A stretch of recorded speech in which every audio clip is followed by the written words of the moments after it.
அன்பான தேவனுடைய பிள்ளைகளை, இந்த ஒளிநாடை மூலமாக மீண்டும் உங்களை சந்திப்பதில் மிக்க மகிழ்ச்சி. இன்றைக்கு உடைக்கப்படாமல் உபயோகப்பட முடியாது என்ற தலைப்பிலே பெரிய செய்தி உங்கள் மத்தியில் நான் பகிர்ந்து கொள்ளுகிறேன். Useless until broken. உடைக்கப்படாமல் உபயோகப்பட முடியாது. இதற்கு மையமாக வேதத்தை நீங்கள் வாசித்தீர்கள் என்றால் யோவான் சுவிசேஷம் 6ஆம் அதிகாரம் 10-11 வசனத்திலே சொல்லப்படுகிறது. 5000 பேர் ஜனங்கள் கூடியிருந்தார்கள். அவர் பரிதவிக்கப்பட்டவர்களாக இருந்தாங்க, உணவில்லாமல் இருந்தாங்க. இயேசு அவர்களுக்காக பரிதாபம் கொண்டு ஆண்டவர் அற்புதம் செய்தார். அந்த அற்புதம் எப்படி நடந்தது? ஒரு சிறு பையன் 2 மீனும் 5 அப்பத்தையும் இயேசுடைய கரத்திலே அவன் கொடுத்தான். ஆண்டவர் அதை எடுத்து கர்த்தர் சோஸ்திரம் பண்ணி அதை உடைத்து கொடுத்த போது அது 5000 பேருக்கு ஆசீர்வாதமாய் காணப்பட்டது.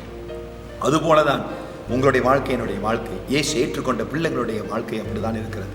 நம் இயேசுவிடத்தில் வரும்போது ஆண்டு நம்மை பிரதிஷ்டை செய்கிறார். மாத்திரமல்ல, நம்மை இந்த அப்பத்தை உடைத்தது போல நம்மை உருவாக்குகிறார். நம்முடைய வாழ்க்கையில உடைக்கப்படுகிறோம் பல விதங்களிலே.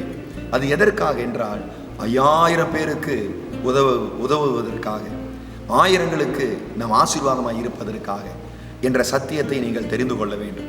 வேதத்தை வாசிக்கும் போது இயேசுக்கு அடுத்து பெரும் பாடுகளை கடந்து சென்ற, உபத்திரவத்தை கடந்து சென்ற ஒரு மனிதன் என்றால் அது பரிசுத்த பவுல் தான். ஆனால் அந்த மனிதன் மேல் அவ்வளவு அபிஷேகம் இருந்தது. 14 நிருபங்களை அவர் எழுதினார்.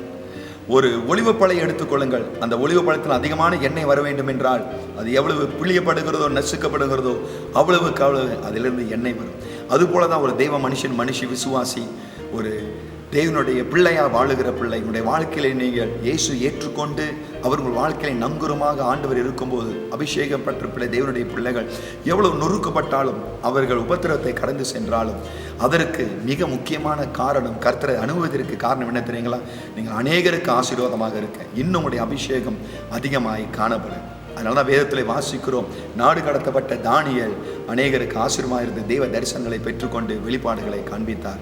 அதனால தான் வேதம் சொல்லுகிறது, இந்த மோசே என்பவர் வனாந்திரத்தில் கடந்து சென்றபடியினால் 5 நிருபங்களை எழுதி அநேகருக்கு ஆசீர்வாதத்தை அவர் கொண்டு வந்தார். அதுபோல எசேக்கியேலை பற்றி வாசிக்கிறோம், தெய்வ பிள்ளைகளை பற்றி அநேக வேதங்களை நாம் வாசிக்கிறோம். தெய்வ பிள்ளைகளை அவர்கள் நொறுக்கப்படுவது, எவ்வளவுக்கு நொறுக்கப்படுவது அவ்வளவுக்கு கர்த்தர் அவர்களை உபயோகப்படுத்துகிறார். உடைக்கப்படுவது, நொறுக்கப்படுவது உபயோக பயன்படுத்துவதற்காக. அதனால தான் நீங்கள் வாழ்க்கையில் தண்ணீரை கடந்தாலும், ஆழ்கடலை கடந்தாலும், சோதனை, வேதனை, இன்னல்கள் எதை நீங்கள் கடந்த தேவனுடைய பிள்ளைகள் கர்த்தருக்குள் மனமகிழ்ச்சியாக இருக்க கற்றுக்கொள்ளுங்கள். உபத்திரப்பட்டது நல்லதனால் தேவனுடைய பிரமாணங்களை கற்றுக்கொண்டேன் என்று வேதம் சொல்லுகிறது.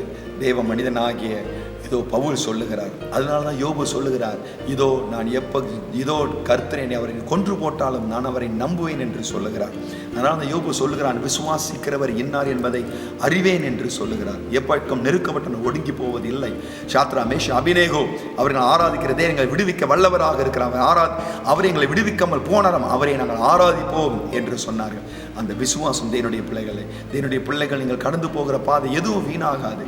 அதை நீங்கள் தெரிந்து கொள்ள வேண்டும். அதனால தான் மோசே கடந்து போன அந்த வனாந்திர பாதை 80 வயதில் அதன் பிறகு அவர் கடந்து போன பாதை நிமித்தமாக இஸ்ரவேல் ஜனங்களை அவர் வழிநடத்தினார் என்பதை நாம் அறிந்து கொள்கிறோம். அதுபோல தான் வாழ்க்கையில நீங்கள் கடந்து போகிறது ஒன்றும் வீணாகாது. கர்த்தர் உங்களை தோல்விக்கென்று ஏற்படுத்தவில்லை. உங்களுக்கு ஜெயம் உண்டு. தேவனுடைய பிள்ளைகளுடைய வாழ்க்கையில் அநேகருக்கு ஆசீர்வாதமாக காணப்பட கர்த்தர் கொண்டு செல்லுகிற, பயன்படுத்துகிற நல்ல பாத்திரமாய் நீங்கள் பயன்படுங்கள் என்று நான் விசுவாசிக்கிறேன். ஒரு களிமண் எடுத்து கொயவன் வணைந்து அதை மறுபடியும் திருத்தி அதை சரியான பாத்திரமாய் மாற்றுவது போல நீங்கள் கர்த்தர் உங்களை வணைந்து உங்களை உருவாக்கும் போது நீங்கள் அறிந்து கொள்ளுங்கள், அவர் பரலோக பிதாவாக இருக்கிறார். அவர்தான் நம்மை வணைகிற, இதோ குயவனாக இருந்து மண்பாண்டமாக இருக்கிற நம்மை கணத்திற்குரிய பாத்திரமாய் அவர் பயன்படுத்துகிறார். ஆகவே தேவனுடைய பிள்ளைகள் தொடர்ந்து வெற்றி நடை போடுங்கள். உங்கள் மேல் இருக்கிற அபிஷேகம் இன்னும் பெருகுவதற்கு காரணம் இதோ நீங்கள் கடந்து போகிற பாதை. எல்லாவற்றும் கர்த்தரை சோஸ்திரியுங்கள். இதோ தேவனுடைய கரம் உங்களை வழிநடத்தும். அநேகருக்கு நீங்கள் ஆசீர்வாதம் இருப்பது நிச்சயம் என்பதை நான் விசுவாசிக்கிறேன். இந்த நாளில் நாம் ஜெபிப்போம். பரலோக பிதாவே, இந்த சத்தியத்தை கேட்டுக்கொண்டிருக்கிற பிள்ளைகள் கடந்து போகிற பாதைகளிலே ஆண்டவரே கொடுத்த ஆசீர்வாதங்களுக்காக நன்றி செலுத்துகிறோம். இதோ தேவனுடைய பிள்ளைகள் எவ்வளவு ஒடுக்கப்பட்டாலும், எவ்வளவு நெருக்கப்பட்டாலும் ஆண்டவரே அதிலே தேவனுடைய பிரசனம், மகிமை, அபிஷேகம் அதிகமாய் வெளிப்படுகிறதை நாங்கள் அறிகிறோம். ஆகவே தேவனுடைய பிள்ளைகள் இன்னும் வைராக்கியமாய் தேவனுடைய விசுவாசத்தோடு இருந்து வெற்றி நடை போரட்டும். கர்த்தர் பயன்படுத்தி ஆயிரங்களுக்கு ஆசீர்வாதமாக இருக்க இவர்களை நடத்துவீராக. ஆசீர்வதிக்கிறோம், வழி நடத்தும். இயேசு நாமத்தில் ஜீவனுள்ள வல்ல நல்ல பிதாவே, ஆமென்.